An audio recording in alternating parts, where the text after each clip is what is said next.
Hey guys, what's up? Bryan here. Thanks for tuning in today. So I spent a lot of my life doing many different jobs. I've actually done a lot of construction. I've roofed houses, framed houses. I worked at a glass shop for years. I've done a lot of restaurant work, whether it be cooking or waiting tables or, just many different things. As of right now, I'm actually a mailman. And I know a lot of you guys know that, and I know I've talked about that before. And this job has actually been a lot different than a lot of the other jobs I've done. When I waited tables, which was what I did right before actually coming and, working for the post office, I had to be clean shaven. Every day it was wake up and shave. Nice short hair, everything depended on my looks, all my money depended on my looks. And when I first started at the post office, I actually went through a deal where I grew my beard out. I got a nice big bushy beard, and we actually went to Florida that year, and I was on vacation down at the beach with this big huge beard, and it just looked out of place, but that was one of the things that I really loved about this job, was that I was able to do that, So I've spent the last year and a half probably actually growing out my hair, and it was something that, I just kind of had a goal. And I've never grown out my hair in my life, and that was one of the things that, actually made me do it. Was I know that, I'm not going to have hair that much longer, so I wanted to get it done and, at least have that off of my bucket list before I went bald and wasn't able to have hair anymore anyways. So I did that, and, to be honest with you, I've never liked it. I've always hated hair. It bugs me. I've had short hair all my life. So when I started growing it out, having it brush on my forehead or having it in my ears or on my face or anything like that, it drives me crazy. And I'm ready for a change. The wife is a hairstylist, and I think she almost regrets getting rid of it, and I've asked her if I should go somewhere else and have it cut, but I think that's even more of a slap in the face. So she's gonna cut my hair, and next time you guys see me, this will be gone.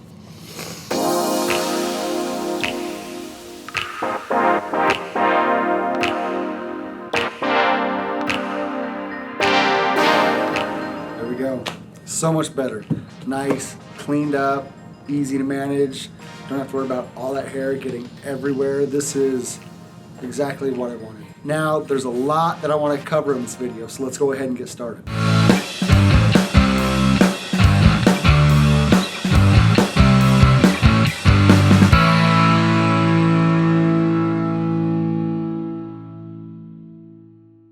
Now this video is going to actually be over how to lubricate your cables, but I got a few things that I want to start off with.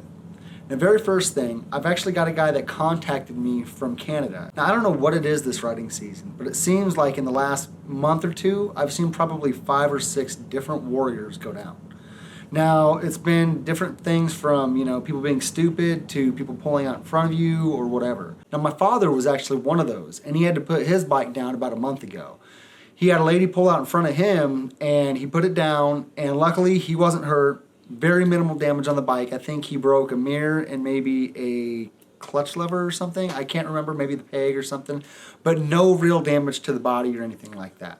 Now I know a lot of you have not been that lucky, and some of you guys have even had their bikes totaled out and gotten damage to yourself. Now I actually had a guy email me last week, and he had to put his bike down. Unfortunately, he had a lady pull out in front of him, and he had to put it down. He actually suffered a few broken ribs and damaged his tank, damaged his front fender, and a few other things. Now, insurance wrote it off as a total, so unfortunately, the bike is totaled, but he plans on actually buying that bike back and bringing it back. He was the first owner of the bike, bought it off the showroom floor, and he's owned it ever since. And, to have something that long and to see it wrecked and to think that it's going away, I feel for him. So I want to reach out and I want to ask if anybody has an extra tank or a front fender, especially if you're up in Canada, and you are looking to get rid of it, get a hold of me. Let's help this guy get his bike back on the road.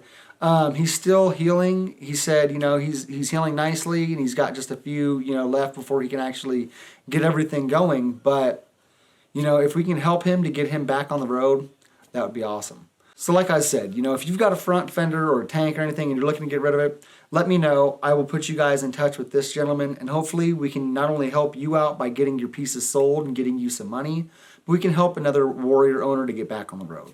Now this video is going to be over how to lubricate your cables. Now there's different kinds of lubes you can use. There's tools that you can actually use to help lubricate them. You can do it the old school way, different points to lube. You know, there's just a lot of different stuff that you don't even necessarily think about when it comes to lubing your cables. And I know a lot of you guys probably don't even lube your cables, period. If you're running something like a Barnett Teflon coated cable, odds are you're not going to have to lube it that much anyways. And when you do, you're not going to want to use the same kind of lube that you would on a conventional cable. So, you know, there's just different rules, and we're going to get a little bit more into that. So let's go ahead, let's get out there, let's pull the cable off the bike, and let's show you guys a few different ways of how to get these cables lubed up. Now, we've gone ahead and taken the cable off just because it's actually going to be a little bit easier to do. Now, with this tool especially, you can go ahead and leave the cable on the bike and just disconnect this end from your lever and go ahead and connect the tool to it and spray it from there. Now, one thing you do want to make sure you do when you're doing this is take an extra rag or a paper towel or something and cup one end of it, because you are going to be shooting this cable lube all the way through the cable. Now, when you go to lube your cables, if you're running a Barnett or a Teflon line cable, you're going to want to use a Teflon spray rather than your conventional lube. Now, another thing, if you are running a PTFE line cable, you don't want to use your regular conventional lube because it will actually end up getting in there and gumming it up. Now, if you are running regular cables, you can use, a cable lube like this, or you could even use just regular motor oil, whatever your favorite motor oil is. Now, one thing, if you do end up using motor oil, is you want to make sure that you're using the black lines like this. If you're running like a clear line or a stainless line, then it is going to actually leach through and it will spot through on your lines. So you do want to make sure that you use something like this that's going to actually run clear. Now, the first way that we're actually going to start off with is just an old school, easy way. Doesn't require any special tools, anything like that. All you're going to need is a sandwich bag, a rubber band or two, and a pair of scissors and your favorite lube, whatever you decide to go with. Now, the first thing that we're going to do is we're going to actually take this bag and cut the corner off. Now, there's many different ways to actually do this, and this is just one way. Basically, all you're trying to do is create a cup or a funnel to kind of hold that cable lube inside of, so that you can actually work it through the cable. Now, we're going to take and snip off the very tip of this, just enough to where we can actually run that cable through it. Now, we're going to go ahead and turn it inside out. Take that cable and run it through. Then you'll go ahead and take your rubber band and just secure the bag to it. And then you can take that bag, flip it back up, and then you've got a nice little cup and a funnel to actually squirt your cable lube into. And then once you've got that filled with enough lube, you'll go ahead and take it and just run that cable up and down until you see it working out the back side of that cable. Now, there are many different ways to actually do this. You could even take like a clear tube, pop it on there, and then take just an adjustable clamp and clamp it over that. And then do the same thing, just squirt the lube in there. Like I said, all you're really trying to do is give it a reservoir to where that lube can sit in there while you work it through that cable. Now, we'll go ahead and pop this off. I'm going to show you how to actually use the tool. Now, this little tool here, I think I paid about $10, maybe $12 for it, and it's actually pretty slick. Like I said, you could actually leave the cables on the bike, pop it off the clutch lever, pop this tool onto it, squirt the lube in, and you're good to go. Now, the way this works is you have these screws, and you're going to take your cable, stick it inside there, and then you'll close these screws onto it. Now, once you've got that tightened into place, the front part of it here actually has a hole that you can take your cable lube, stick the tip of it into, and then you'll squirt until you see it come out of the back end. Now, when you do that, you will want to take some towels or something and cover up both sides of it before you squirt, because it will squirt kind of everywhere. So, like I said, go ahead, take the tool, cover it up, take the cable, cover it up.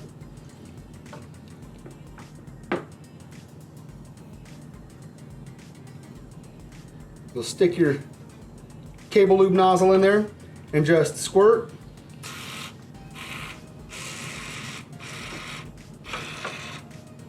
it comes out that bottom end. Now once you've seen it coming out of the back side of it, your cable should be good and lubed. You go ahead, wipe off your excess, pop that tool back off, reinstall your cable, and you're good to go. Now one part that I want to talk about that a lot of people don't necessarily think about lubing is on your pivot point at your clutch lever, you've actually got a spot that rotates inside of the lever. And if you'll take just a little bit of motor oil, go ahead and pop it on there and work it through, it'll actually give a little bit of lubrication for that as well. And that'll hopefully keep it from binding up and causing it to snap in the future. Guys, thanks for tuning in today. Hopefully this video was able to walk you through the process of getting those cables lubed up. Now whether you're using the tool or going old school, either way is going to work just as well. The main thing is just making sure that you can get that lube to be introduced inside of that cable sleeve. Now guys, be sure to like and share this video. And if you're not subscribed yet, I don't know what you're doing. Scroll down, hit that subscribe button, hit that bell, get notified to my new videos as soon as they come out. You know, other than that guys, we'll see you next time.